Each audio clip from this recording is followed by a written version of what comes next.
Ora parliamo di sicurezza o di insicurezza, dato che insomma anche l'appello del sindaco di Taranto al ministro Piantedosi di inviare rinforzi a Taranto a quanto pare è stato ignorato. In città arrivano 0 unità, ma i dettagli li chiediamo ad Aldo Vozza, segretario del SIAP, il sindacato italiano appartenenti alla polizia. Buongiorno Vozza, ben trovato. Buongiorno a lei. Allora, mi pare di capire che a Taranto, inteso come città, abbiamo 0 miglioramenti, cioè solo 6 ispettori diciamo nella questura e nei commissariati della provincia, più diciamo 3 unità alla polizia stradale. Ho capito male? Le confermo, ha capito benissimo, ha compreso benissimo. Questo, come dire, non è quello che diciamo né il sindaco di Taranto né i sindacati avevano chiesto rispetto alla situazione di Taranto.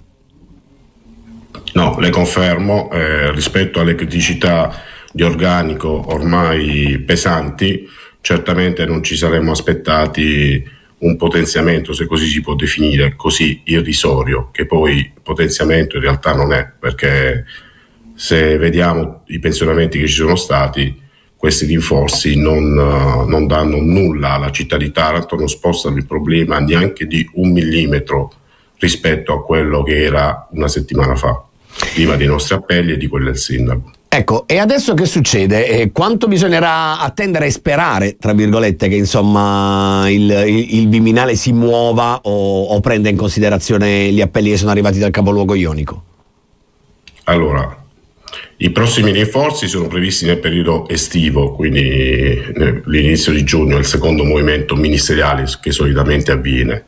Però io volevo portare l'attenzione su alcuni dati, visto che ho fatto un confronto rispetto alle altre città medio-grandi del nostro territorio, proprio per dar forza al concetto che avevo espresso, che Taranto non chiede privilegi, ma chiede la possibilità di poter competere con gli altri territori con gli stessi mezzi.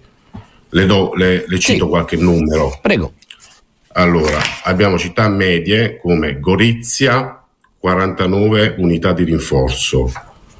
Abbiamo Forlì Cesena 46, Verona 41, Bolzano 30, Trento 36, Siracusa 23, Caserta 71, Messina 41 unità, Cosenza 31 unità, Salerno 32 unità.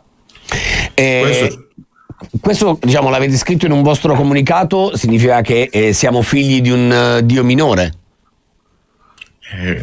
Diciamo che con l'evidenza dei fatti e dei numeri che non lasciano spazio alle interpretazioni, diciamo che quell'incontro della settimana scorsa che abbiamo avuto con lei trova tutta la realtà, cioè Taranto è stata ignorata, è stata sottovalutata.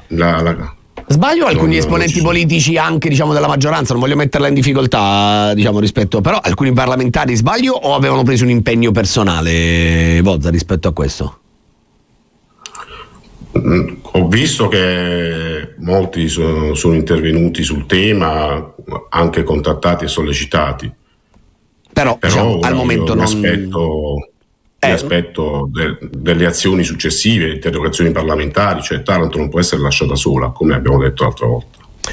E noi proveremo a continuare a raccontare questa storia, proveremo a raccontare cosa si svilupperà dopo questo diciamo appello inascoltato. Intanto grazie ad Aldo Vozza, segretario del SIAP di Taranto, grazie per essere stato con noi.